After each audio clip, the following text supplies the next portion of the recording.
नमस्कार दोस्तों, स्वागत है आपका हमारे YouTube चैनल में। आज के इस वीडियो में हम आपको शिवरात्रि के पीछे की कहानी बताने जा रहे हैं। दोस्तों, वीडियो देखने से पहले वीडियो को लाइक कीजिए और हमारे चैनल को सब्सक्राइब कीजिए। दोस्तों, अधिकतर जनमानस यही जानते हैं कि महाशिवरात्रि भगवान शिव और माता पार्वती के विवाह के उपलक्ष्य में मनाया जाता है। लेकिन कुछ विद्वानों का मानना है कि शिवरात्रि के दिन ही भगवान शिव ने विष पान किया था, जो सागर मंथन से निकला था। परंतु शिव पुराण में एक शिकारी से जुड़ी कथा का वर्णन किया गया है। आज के इस वीडियो में हम आपको शिव पुराण में वर्णित महाशिवरात्रि की कथा बताने जा रहे हैं। शिव पुराण की कोटि रुद्र संहिता में वर्णित कथा के अनुसार पौराणिक काल में किसी वन में एक भील रहता था। उसका बहुत बड़ा परिवार था। वह बलवान और क्रूर स्वभाव के होने के कारण ही क्रूरतापूर्ण कर्म भी किया करता था। वह प्रतिदिन वन में जाकर हिरण और अन्य जानवरों को मारता और वहीं रहकर नाना प्रकार की चोरियां भी करता था। उसने बचपन से कभी कोई शुभ कर्म नहीं किया था। इस प्रकार वन में रहते हुए उसके बहुत समय बीत गए।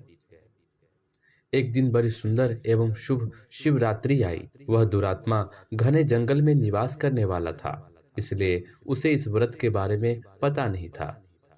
उसी दिन उसके माता पिता और पत्नी बच्चे भूख से व्याकुल होकर उससे खाने की मांग करने लगे।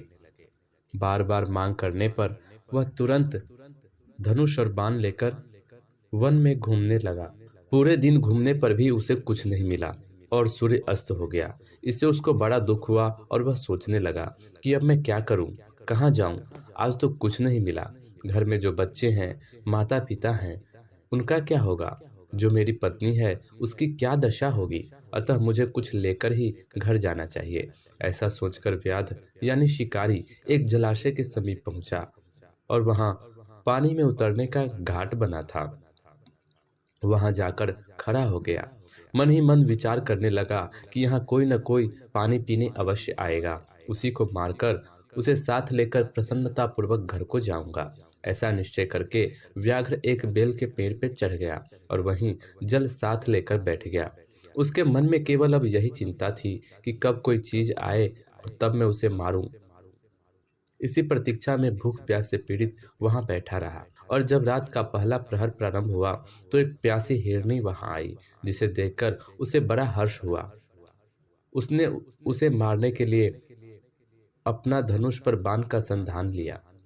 ऐसा करते हुए उसके हाथ के धक्के से थोड़ा सा जल और बिल्वपत्र नीचे गिर पड़े।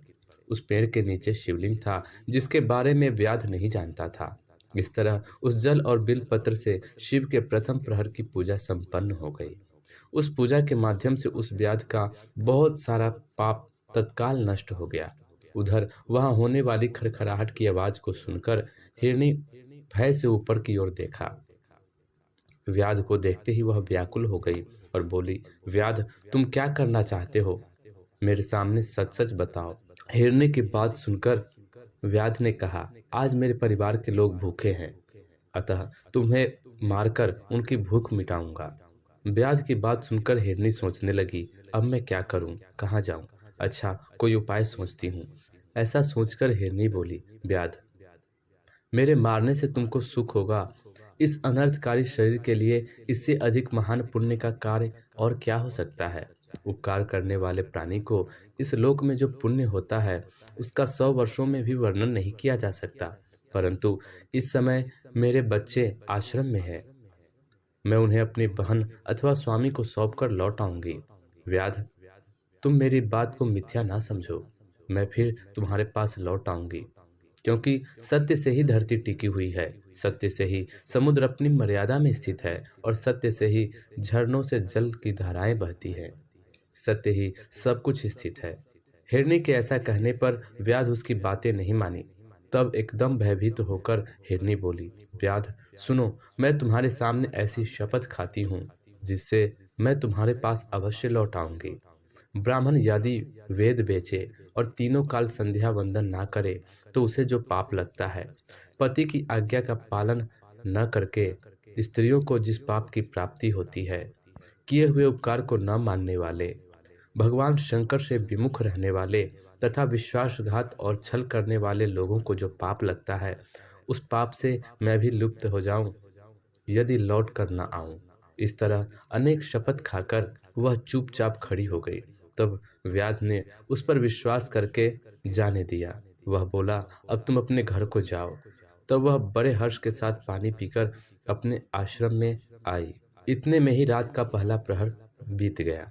जब दूसरा प्रहर चालू हुआ तो दूसरी हिरन, जिसका पहली हिरनी ने जिक्र किया था, वह जलाशय के पास पानी पीने आई। उसे देखकर व्याध फिर से बाण का संधान किया और पहले की भांति भगवान शिव के ऊपर जल और बिलपत्र गिर पड़ा। उसके द्वारा भगवान शंभु की दूसरे प्रहर की पूजा संपन्न हो गई। यद्यपि वह प्रसंगवश हुई तो भी व्याध के लिए सुखदायी हुई। हिरनी की नजर ऊपर गई तो पूछा, व्याध यह क्या करते हो? व्याध ने कहा, मैं तुम्हें मारकर अपने कुटुंबों को भोजन कराऊंगा, तृप्त करूंगा। यह सुनकर हिरनी बोली, मेरा देह धारण सफल हो गया, क्योंकि इस अनित्य शरीर के द्वारा उपकार होगा, परंतु मेरे छोटे छोटे बच्चे घर में हैं, अतः मैं एक बार जाकर उन्हें अपने स्वामी को सौंप दूं, फिर तुम्हारे पास लौट आऊंगा। हिरनी की बात सुनकर व्याध बोले, मुझे तुम्हारी बात पर विश्वास नहीं है, मैं तुम्हें मारूंगा, इसमें संशय नहीं है। व्याध की बातें सुनकर हिरनी ने कहा, भगवान विष्णु की शपथ खाती हूँ, व्याध मैं जो कुछ कहती हूँ उसे सुनो। यदि मैं लौट कर ना आऊं तो मेरा सारा पुण्य नष्ट हो जाए, क्योंकि जो वचन देकर पलट जाता है, जो पुरुष अपनी विवाहिता स्त्री को त्याग कर दूसरे के पास जाता है, वैदिक धर्म का उल्लंघन करके कपोल कल्पित धर्म पर जो चलता है, भगवान विष्णु का भक्त होकर शिव की निंदा करता है, माता पिता के निधन की तिथि को श्राद्ध आदि ना करके ऐसे ही जाने देता है तथा मन में संताप का अनुभव करके अपने दिए हुए वचन को पूरा करता है, ऐसे लोगों को पाप लगता है। वही मुझे भी लगे यदि मैं लौटकर ना आऊं। हिरनी के ऐसा कहने पर व्याध ने कहा, जाओ। उसके बाद हिरनी जल पीकर हर्षपूर्वक अपने आश्रम को गई। इतने में ही रात का दूसरा प्रहर भी व्याध के बीत गए। तीसरा प्रहर प्रारंभ हो जाने पर हिरनी के लौटने में बहुत विलंब हुआ। व्याध उसकी खोज करने लगा। इतने में ही जल के मार्ग में एक हिरण को देखा। वह बड़ा हृष्ट पुष्ट था। उसे देखकर उसे बड़ा हर्ष हुआ और वह धनुष पर बांध रखकर उसे मार डालने को उद्यत हुआ। ऐसा करते समय उसके प्रारब्धवश कुछ जल और बेलपत्र शिवलिंग पर गिरे। इससे उसके द्वारा भगवान शिव के तीसरे प्रहर की पूजा भी संपन्न हो गई। इस तरह भगवान ने उस पर अपनी दया दिखाई। पत्तों के गिरने की आवाज सुनकर उस हिरण ने व्याध की ओर देखा और पूछा, क्या करते हो व्याध? व्याध ने कहा, अब मैं अपने कुटुंब को भोजन के लिए तुम्हारा वध करूंगा। व्याध की बात सुनकर हिरण के मन में बड़ा हर्ष हुआ और तुरंत ही बोला, मैं धन्य हूँ, मेरा हृष्टपुष्ट शरीर होना सफल हो गया, क्योंकि मेरे शरीर से आप लोगों की भोजन होगी, तृप्ति होगी। जिसका शरीर परोपकार के काम में नहीं आता, उसका सब कुछ व्यर्थ चला गया।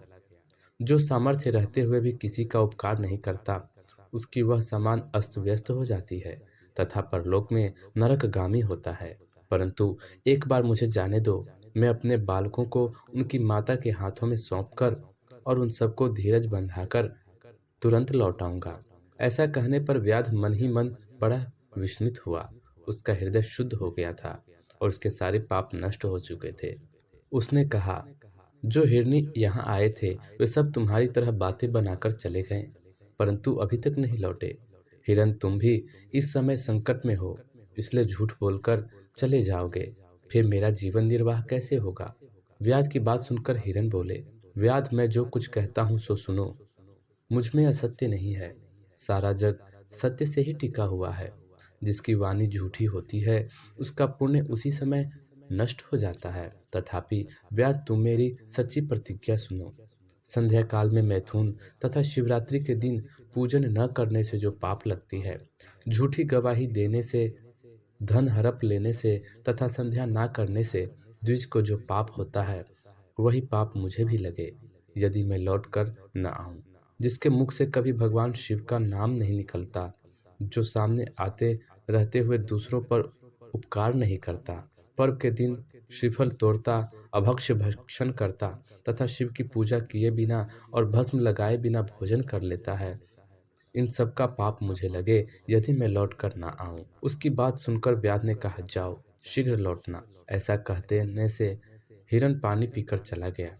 वे सब अपने आश्रम में मिले। तीनों ही प्रतिज्ञाबद्ध हो चुके थे। आपस में एक दूसरे के वृत्तांत को आपस में एक दूसरे के वृत्तांत को बताकर सुनकर सभी सत्य के पास से बंधे हुए थे। उन सब ने यही निश्चय किया कि वहां अवश्य जाना चाहिए। इससे सभी उस व्याध के पास जाने के लिए उत्सुक हो गए। हिरनी ने अपने स्वामी से कहा, स्वामी, आपके बिना बच्चे कैसे रहेंगे?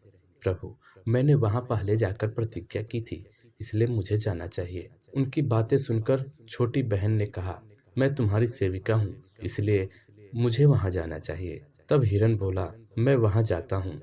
तुम दोनों बच्चों की माता हो और माता ही बच्चों का ख्याल अच्छे से रख सकते हैं। लेकिन फिर अंत में तीनों वहां जाने के लिए तैयार हुए। उन्होंने अपने बच्चों को पड़ोसियों के हाथे सौंप दिया और वहां जाने को तैयार हुए जहां व्याध उनकी प्रतीक्षा में बैठा था। उनके बच्चे भी उनके पीछे चल दिए।